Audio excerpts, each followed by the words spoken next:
Let me touch on something that was a remark I got yesterday from one of our freelancers, a fellow does our cartoons for us every year by the name of Wes Holashevsky. He also has a little model rocket company called Dr. Zooch Model Rockets. He has a great time with this kind of thing.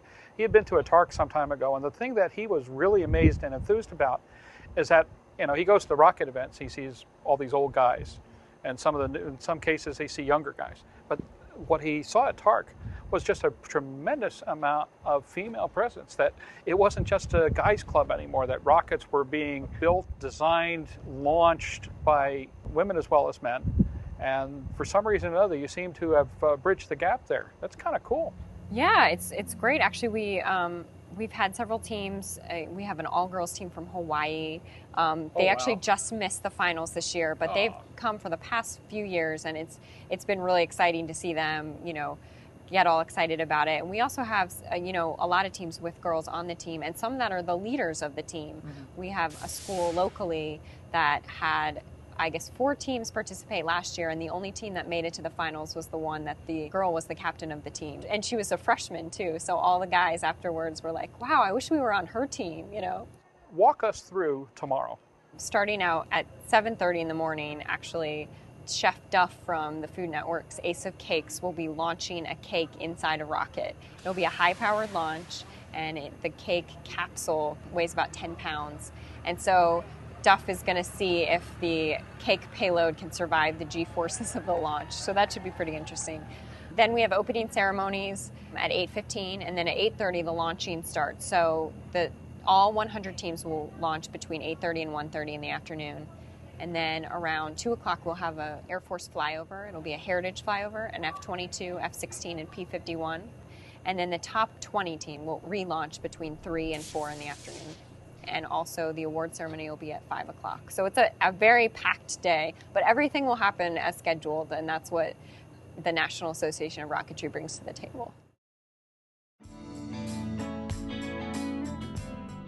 If you own a Cirrus today, or if you are considering the purchase of a new or used aircraft, consider this.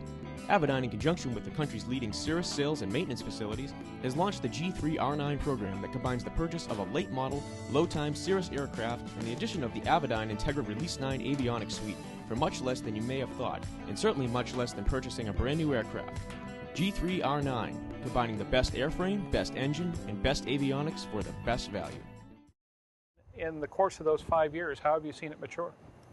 Oh, well, it's gotten better every year since I've started. The teams have increased since I started 5 years ago, and just the enthusiasm, the level of interest from NASA and DoD. As you saw, we had the administrator confirmed and some other high-level VIPs. They're really taking an interest in this, and we're just trying to make it bigger and better every year with more company involvement. We're expanding the exhibit area. We want more interactive science and math kind of exhibits for these students, and it's just fun. Say I'm in high school at XYZ High School in the middle of nowhere, and I don't have a rocketry program. How do I get the information to put something like this together so the next TARC I can come in and just take away all the prize money? So I would say first to check out our website, rocketcontest.org, where students can find lots of videos on actually how to design and build a rocket from the National Association of Rocketry experts. And then I would say to look up in your local area what National Association of Rocketry clubs are available. They have chapters all over the U.S. and they have launch sites set up already, and they can help you get started. And just actually buying a kit from a hobby shop and putting it together and going out and trying to see if it'll launch, those are the best ways to get started. Now, how do the high school teams qualify to get here? We have a set of rules that we change every year. It's an altitude and duration specification with a specific payload. So this year, the challenge is for teams to design, build, and fly a rocket that reaches 825 feet, stays in the air for between 40 and 45 seconds, and returns a raw egg unbroken using a streamer instead of a parachute. So they basically have to launch their rocket in their hometown in front of a judge from NAR, and then they collect their score, basically lowest score wins, and send them to AIA, and then we pick the top 100 teams. How many teams ultimately wound up competing for the 100 slots? We had 669 teams that registered for the competition, and over 400 submitted actual scores. and then we had to pare that down to 100 teams. So it was tough.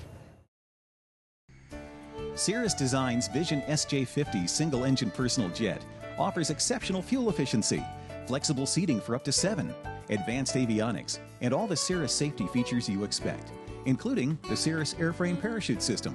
With its V-tail design, the Cirrus Vision is technologically advanced, yet engineered to be simple to fly, to allow owner pilots more lifestyle pursuits than any other personal aircraft. Learn more about the Vision SJ50 at cirrusdesign.com. What stands out? I mean, having 5 years, there's got to be some memories or some experiences that particularly stand out for you. Anything in particular you'd like to share? We have been working a lot with the embassies in the DC area, and the UK and France have actually started their own competitions based off of TARC, and so we've kind of organized a international fly-off with them. So the US, UK, and France will compete this summer in an international fly-off. So that's kind of been a great thing that's happened over the past couple of years. Finally, what's the future of TARC?